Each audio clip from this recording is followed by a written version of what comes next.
Hello pets, welcome back. Today we're looking at a new game. We're doing Low Magic Age. This is a D&D inspired adventure that is completely open. There's a couple like minor storylines that you can follow, and there are no real major elements that I found. But a couple hours in this one. And I think we'll go with a quick start. Just to kind of get us going and get us starting here. Are you finally awake? What happened? Does he save me? I am Alien. We found you passed out along the beach. You're an adventurer, aren't you? But not from this land. The lady looks you over and asks, I like the different coloration. This is a little grayer than this, so you know what's being spoken and what's being thought. I like that. Are you here alone, or were you with companions? What's this place? Came with several adventurers. Did you see them? Let's look for what answers here. This is the nearest beach to the port Red Conch. But Red Conch is not far from here. That is where you should have landed. Let us put aside further questions for now, and important tasks ahead. We're my friends. We only found you. My companion Todd has been searching for others, but as of yet has uncovered no clues to where they may be. We must make haste to track them, for many monsters wander along the stretch of coastline. We'd better prepare for a fight. You should wish to save your companions. Are you ready? I guess so. Let's go at once. Good for me. Looking for companions. Wake up on the beach. Turns out that lady is a member of the Adventurers Guild. Saved you while your companions were missing. Many problems remain to be solved. The most urgent one is to find your companions. Clues may be found by tracking the coastline in your search. Travel to destination. So, we have a really simple overworld map. This is our achievement, our goal here. These are places that we can go. Let's look at our character real quick. What do we have? Come on. There it is. There's no music right now. Hold on.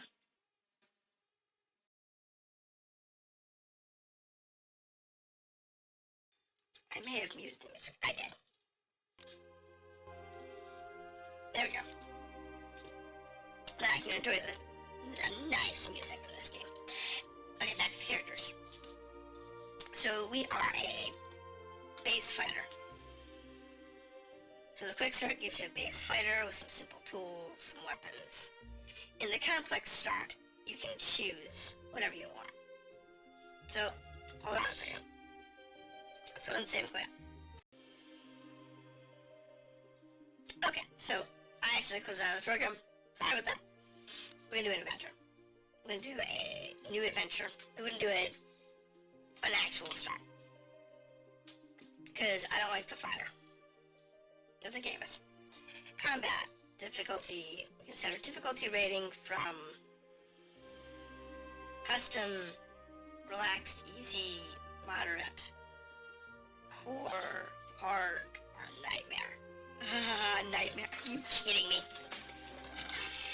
This game on normal settings is a pain in the... Okay, so...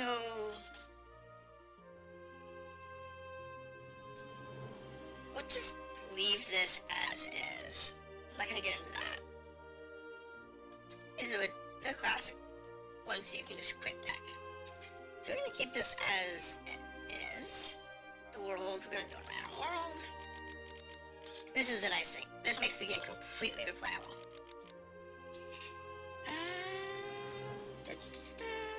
Wild monster density.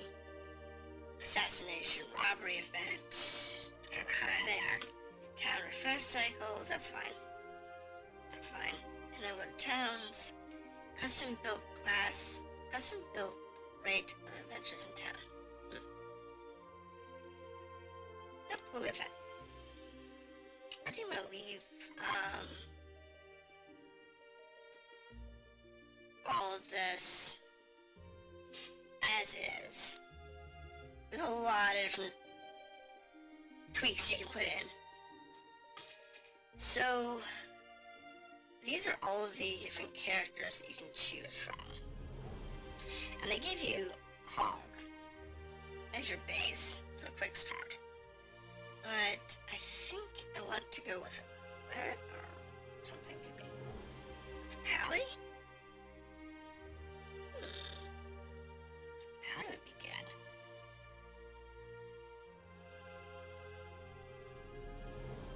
Rogue would be good too. I kinda like this Pally. Let's go with this guy. And actually I can create new.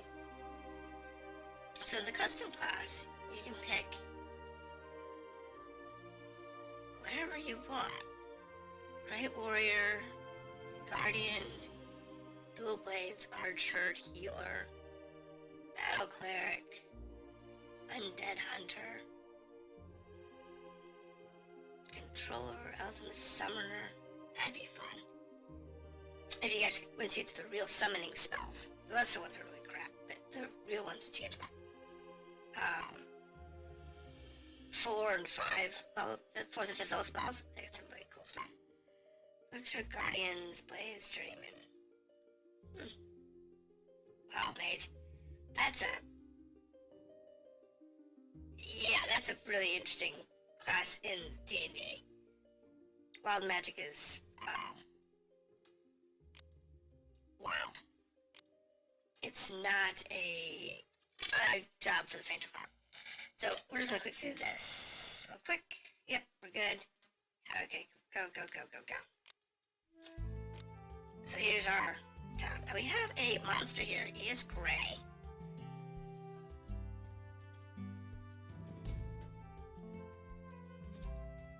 We'll move on to this. We'll follow a little point here. So searching along the coastline, you find some obvious signs of a struggle written upon the sands of the beach. You see the clustering of messy footprints, some human-sized, most smaller. Alright, so we got some gear. So in the gear window, load our arrows up. And we're not going to use the crossbow on him, we're just going to use him for storage. Storage is a good thing. Alright, so we need to go this way. Oh, get over here. Goblin. Wow. A young fighter rushes at you with 2 goblins trailing behind. Spears sail over his shoulders and impale the ground just in front of you. Draw your weapons. What's going on? The bullshit. I like the cursing. Yes, new blood. You take that one. Take the little one. The man rolls his eyes. Okay. So now we have Todd. Now we can move. So this is standard turn-based combat. Turn-based squares. You can only move to where you can see. So this is a small board. Real small board. And I like that you can pass people. This is something that a lot of games don't have, is passing. And not being able to pass can be problematic. In the later sections of this game, it's sometimes better to wait.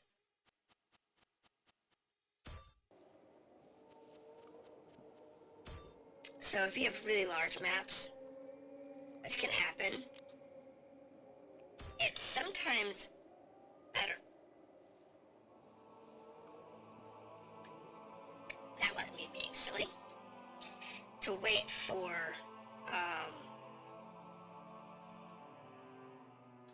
glass. Take that. The opponents to catch up to you. And then go from there. You don't always, because you don't always know where they are. I get it. Put it there. I'll kill this guy off. Good to go. Gain some items, which you can sell or keep. So this is a nice weapon if you have somebody who's good in military two-handed. And this is something that you can sell. But there is crafting in this game. So there is an option that you might want to hold up for that if you're looking at the long game. Now, did I find much use for it? Personally, no. But I also didn't play it for a really long time.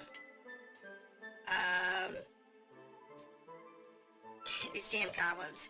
The fighter must be the companion Todd that Alien mentioned after causing you to fall. These Todd reports results of the search. Shadows are taken away by a band of goblins. Unfortunately, the bulk of them broke camp by the time I picked up the trail. I killed 3 of them. The rest are no doubt with your friends. How many companions? Sorry I didn't see them clearly from such a long distance. They were still on their feet, though, so I thought they were gravely wounded. Alright. We should move towards Spike Fortress immediately. If we are lucky, we can reach Spike Fortress and save your companions. Can I ask about Spike Fortress? No, but if you hold over it, it gives you a little pop-up. Kind of tells you about things. Sometimes. And if you know anything about this location. That's interesting, because locations will reset over time, and your knowledge of them will grow every time you go into the dungeon. Okay, let's go to the fortress. Monster's Den's been updated. Alright. So let's kinda... There's a town here. A manor. Let's visit this. So in this particular location, we can search it. Alright, so we just got hit by dumb darts. Dumb darts, yay. We'll get the loot. So we got some lockpicks, that's good. Some hide, some ore, and some gold. Okay. Let's go to town. We will go to that, but what we want to do is I want to show you a lot of the features of the game. We don't want to burn through what little time we do have in this 30-minute-ish in this one little section. So, we have, this one sells chickens. One of the things you can do in this game is you can do merchanteering. So, you have that as an option of profession. So I can pick up these chickens, buy them here, I can go sell them somewhere else that wants chickens. You have that option, but supplies, yes. Refill our supplies. Always visit towns regularly to refill your supplies. It's important. These are missions that we can pick up. We're gonna fill out the main story quest. If I have 160, I can hire another fighter. It's not a bad choice. I do have enough. I do have enough gold. Another fighter might not be a bad idea. See here, trade goods. They can only have 2 chickens that I could buy. It's not bad. Alright, let's... I can't do that. Okay, so we have to finish this main quest first. For our companions. It's just the way it works. Okay, so no one's got the lockpick skill, so that's do us any good. Alright, so the Spiked Fortress. As the name describes, this can be easily identified from even such a long distance as this. The Spiked Fortress is full of spikes. Go figure. However, there is no time to enjoy the scenery. You find those game goblins outside the building. Okay? So let's go ahead and move our characters a little bit. And there. Here they come. Oh, garbage. I want to cast a blast first before they get too close. I know. I have rest. I'm gonna have just enough time.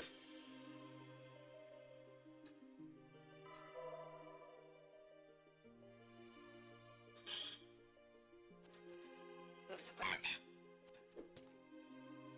Beautiful. Yeah, I have just enough time to move to actually get the bless in effect. So that's good. Don't see the last goblin. There's at least one more.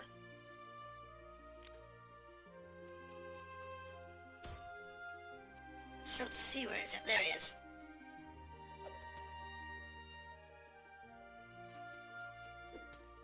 Now the question is there... There it goes. Only 3. So we got 90 experience, and we got 95 gold. Courage and persistence finally paid off. Your companions are rescued with minimal casualties. Let them recuperate in the nearby towns, and they'll be as good as new. When you wake up in a strange beach. Turns out, okay, this is a quest summary.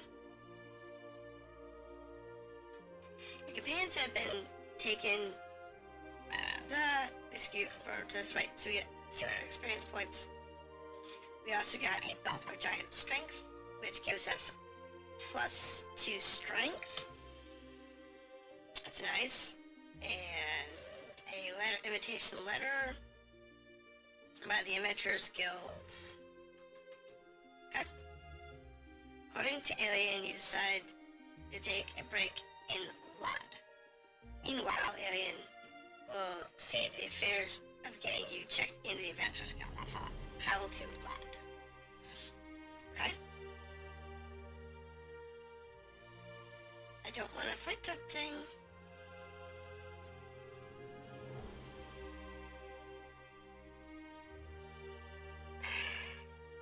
I just want to get to Lund. There we go. Managed to avoid the random encounters. According to Alien, you decide to take a break in Lund. Yes, I travel to Lund. I make money. Sufficient combat prowess and adequate supplies are essential. Increase party size to 5. Okay. So, I guess we'll recruit everybody we can here. Because I'm going to make a party size of 5. Gives me a party size of 4.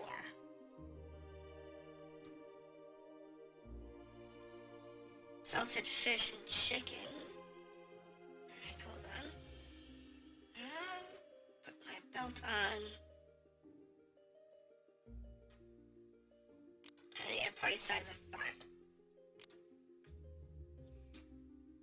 I guess we can take this random encounter. Let's see now, where are they at? I don't... There he is.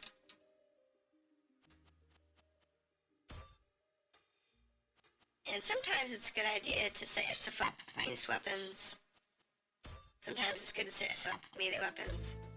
At the moment, I just took anybody that I had for our party members. So I picked up this guy, which is a rogue. And this guy, who is a cleric. So that's good. It's good to have a cleric. So quickly, we have a paladin, we have a ranger, a cleric, Alright, this is actually a good party. The only thing we need is a spellcaster. So maybe in Port Red Conch or in Twinbrook, we can find one. He's a fighter. Don't care. Yeah, we're good on fighters. And in here... Oh, wizard, here we go. That's what I want. So now we have... we have 10 renown. Is that what that is, renown? Supplies. 10 supplies. And we have a party size of 5. So that covers our party. Okay. So we have to go to Nuth Bowl. It's our next stop.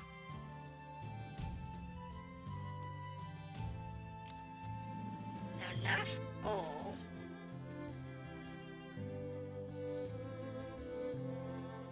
Where is it on the map? Okay, it's right there. That's a pace. That's gonna be a pest to get to. So instead of doing that, let's go to Ash's Crypt. I'm doing this because I want to show you how dungeons work. In this game, this is the dungeon. You can click any corner you want, go straight to a room or go down a hallway. So what we're going to do is...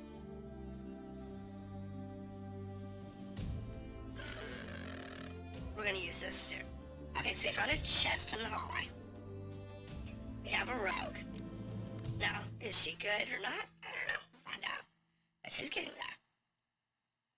Alright, so we got some loot. And we got some items. Move on. Okay, so we have a fight in this room. And we just go into the fight. In this case, it's a bunch of rats.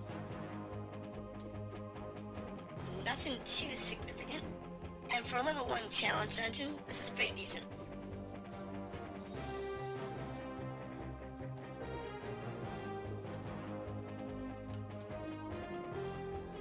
This isn't bad. We'll make some good experience in this dungeon. And what we'll do is we'll finish this dungeon and we'll kind of go over the benefits of dungeon life. Oh, good. A cookery. It's a good cookery. Alright, so let's go ahead and check our characters real quick. Who can use the cookery? Anybody? Anybody? He can, but he's my archer. I don't care. I want him to stay in the back.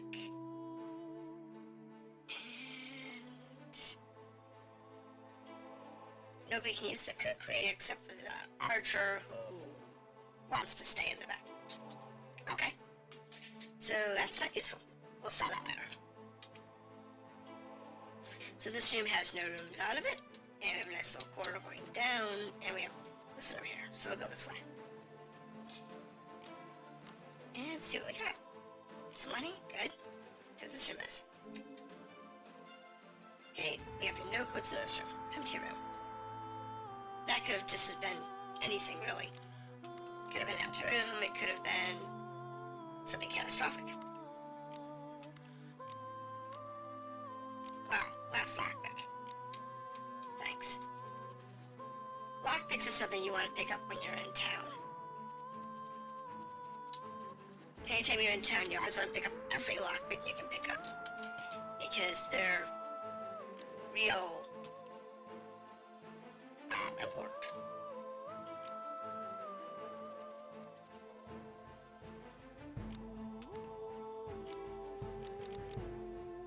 No lockpicks, so we have to go past it. Okay. Traps it is. You can heal. I can sit here and go to camp. And that heals everybody up. The problem with doing that is you can always run into monsters randomly.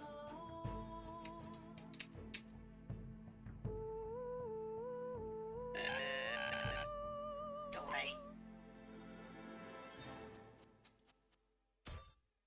They're not going to be able to get to us this round. But if I can get to the cleric, then I can bless. And call that a day. Now the mage has magic missile and burning hands. Now burning hands is useless. Magic missile will hold on to.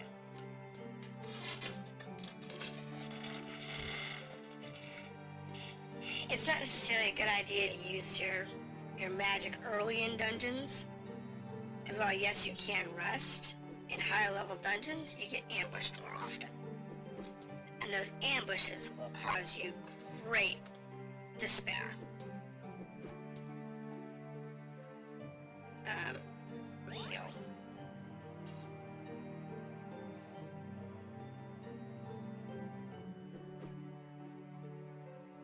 Let's go ahead and use a magic missile. Try and burn that guy out. Card, I guess. I found that it's that a really great idea to have more than one archer in your party. Because if they're too close, they tend to not be able to attack. So I could give them the Kukumari and let them do melee attacks instead of ranged attacks. That wouldn't be a bad idea.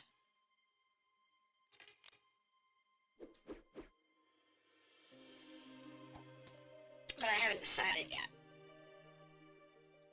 So, we got a heavy pack. We'll deal with that in a second. And we have items. So in our inventory, you have travel packs. Now you have these different backpacks. So everybody's got a backpack. And these are full of stuff. The last thing you want to do in the dungeon is open these. Because they're just not a good idea. Now this dungeon, I believe, is done.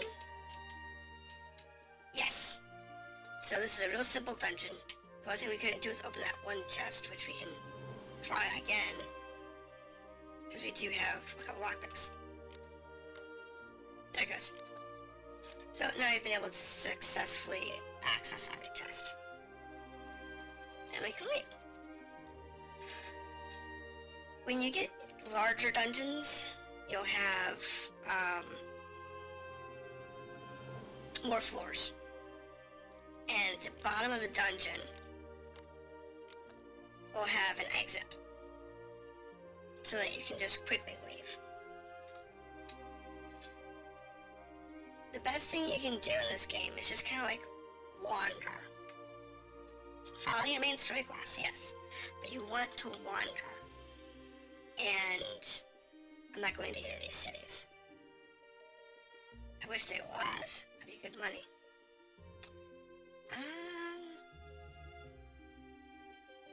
So I think we're good there, good there. Not taking any commodities with us. What I do want to do is I want to change this guy. Give him the Kukumaris. We'll keep the bow on hand, but I don't think we're going to use it. The main reason I'm doing that is because they do more damage than the bow. So since we're in town, we're going to open this bag, and this is what the bag contains.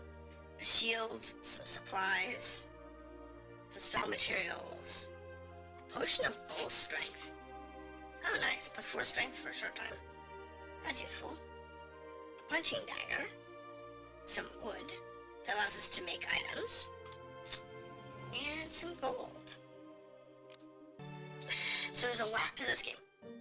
This is Low Magic Age, and if you want to see more of this one, let me know. It's not one that I think I'll do too much more of, unless you want to see it. It's a really great game to explore, though. But it might be a chill game to do it on like a Sunday live stream. Might do that. But we'll see. Have a good day.